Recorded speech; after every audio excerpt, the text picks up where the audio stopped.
தமிழக முதலமைச்சருடைய அறிவுறுத்தலின்படி தமிழகத்தினுடைய உயர்கல்வியினுடைய எண்ணிக்கையையும் தரத்தையும் உயர்த்த வேண்டும் என்ற அவருடைய அறிவுறுத்தலின்படி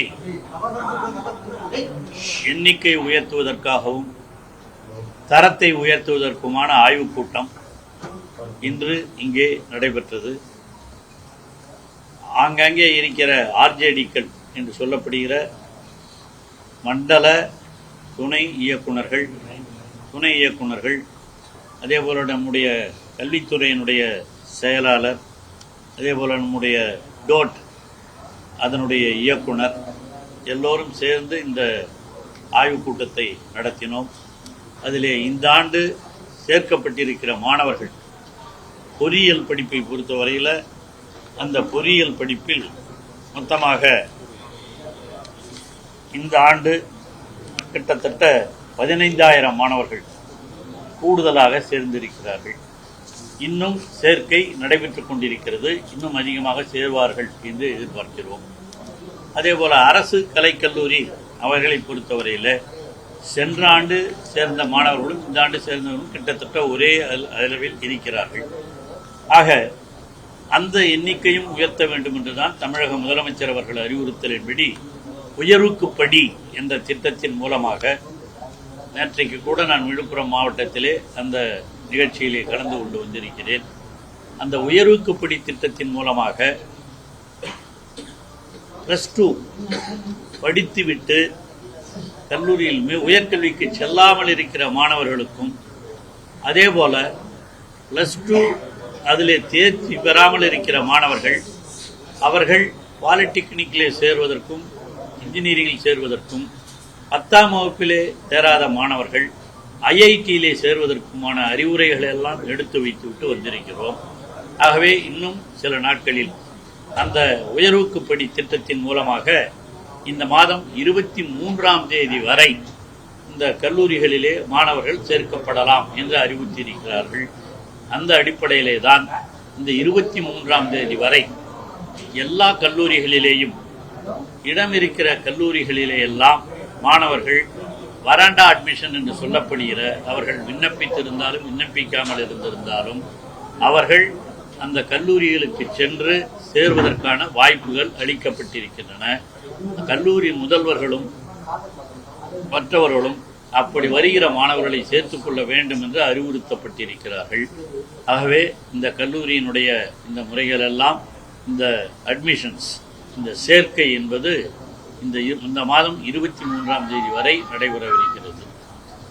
அதேபோல்தான் இந்த பொறியியல் அதேபோல அனைத்து படிப்புகளிலேயும் எல்லோரும் படிக்க வேண்டும். யாரும் படிச்சுட்டு அதுவும் குறிப்பாக உங்களுக்கு தெரியாதல்ல, நேற்று நான் மாணவர்களிடம் சொல்லும் பொழுது கூட அதான் சொன்னேன். 10th ஃபெயில் ஆகிட்டு அவன் போய் ஐஐடியில் சேர்ந்தாலும், அதே மாதிரி +2 ஃபெயில் ஆகிட்டு தேர்ச்சி பெறாமல் பாலிடெக்னிக்கில் போய் சேர்ந்தாலும், அதே மாதிரி இந்த +2 பாஸ் பண்ணிவிட்டு எந்த கோர்ஸ் அவங்களாம் நேற்று +2 பாஸ் பண்ணவங்களாம் கேட்டா எம்பிபிஎஸ் கிடைக்கல அதனால் வீட்டில் இருக்குன்ற மாதிரிலாம் சொன்னாங்க. அவர்களுக்கும் நாங்கள் சொல்லியிருக்கிறோம், எம்பிபிஎஸ் கிடைக்கலனா பரவாயில்லமா, எந்த கோர்ஸ் கிடைக்குதோ உனக்கு இஷ்டமோ அதில் போய் சேருங்க என்று சொல்லியிருக்கிறோம். அவர்களும் சேருவதற்கு ஒப்புக்கொண்டிருக்கிறார்கள். இந்த மாதிரி சேருவதனால தமிழக முதலமைச்சர் சமளித்திருக்கிற அந்த பெரும்பாலும் இதெல்லாம் கவர்மெண்ட் ஸ்கூல்ஸில் படித்த மாணவர்களும் இருக்காங்க நிறைய.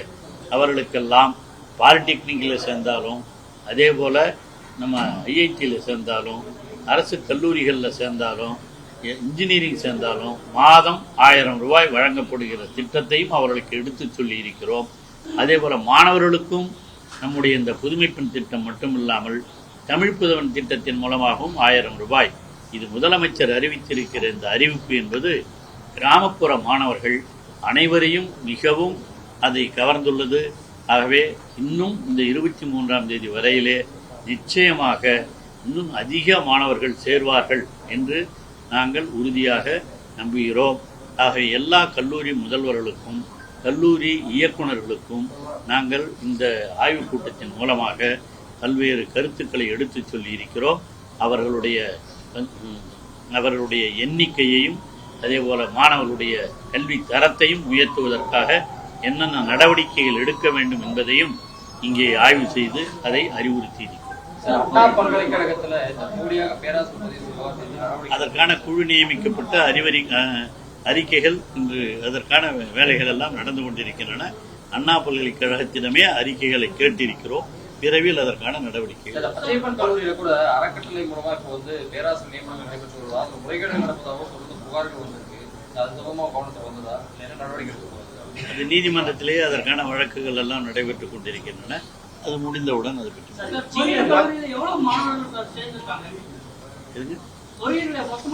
பொறியியல் கல்லூரிகளை பொறுத்தவரையில் இந்த ஆண்டு சேர்ந்திருக்கிற மாணவர்கள் 1,31,706 பேர் சேர்ந்திருக்கிறாங்க. அது இன்னும் அதிகமாகுவதற்கு வாய்ப்புகள் இருக்கின்றன. இன்னும் என்ன மற்ற இதில் கிடைக்காதவர்கள்லாம் இங்கே சேருவதற்கு வாய்ப்பு.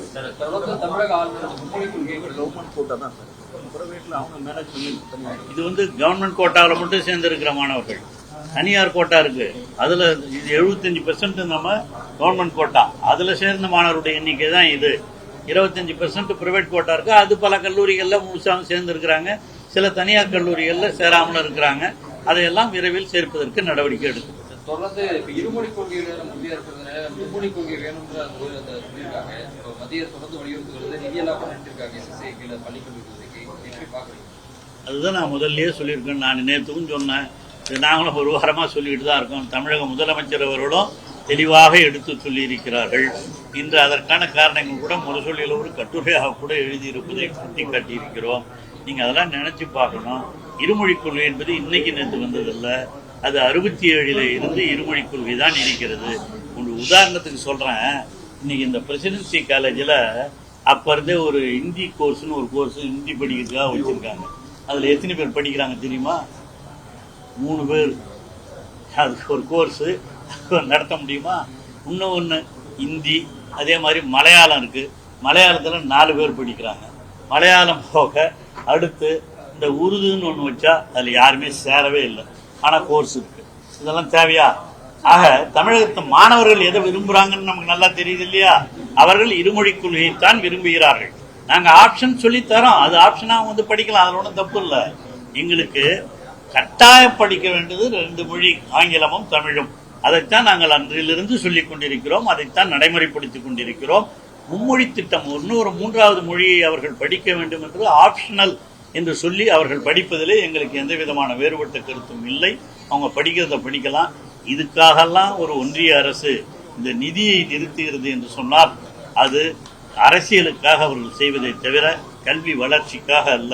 கல்வி வளர்ச்சிக்காக நாம் பாடுபட்டிருக்கிற காரணத்தினால்தான் தமிழகம் இன்று தலை சிறந்து ஒரு கல்வியிலே சிறந்த மாநிலமாக திகழ்ந்து கொண்டிருக்கிறது. அது ஆரம்ப பள்ளியிலேயும் அது ஆரம்பிக்கிற காரணத்தினால்தான் உயர்வள்ளியிலேயும் படிக்கிறோம். இதுதான் தெளிவாக நேற்று நம்முடைய கல்வி அமைச்சர் அவர்கள் மிகச் சிறப்பாக, அவரும் நம்முடைய அன்பில் மகேஷ் பொய்யாமொழி அவர்களும் அவரும் புள்ளி விவரத்தோடு எல்லாம் எடுத்து சொல்லியிருக்கிறார். ஆகவே இந்த ஒன்றிய அரசு இந்த நிதியையும் நிறுத்தாமல் அனுப்பி வைத்து இந்த கல்வி வளர்ச்சிக்கு உதவ வேண்டும். அவர் 2 தடவை மாற்றி கடிதம் எழுதியிருக்கிறதெல்லாம் கூட நீங்கள் பார்த்துருப்பீங்க. ஆக அவைகளையெல்லாம் மாற்றி அமைத்து ஒன்றிய அரசு தமிழகத்தினுடைய கல்வி வளர்ச்சிக்கு, உயர்ந்து நிற்கிற இந்த கல்வி வளர்ச்சிக்கு மேலும் ஆறுதல் தர வேண்டும் என்று உங்கள் பத்திரிகையாளர்கள் மூலமாக கேட்டுக்கொள்கிறேன்.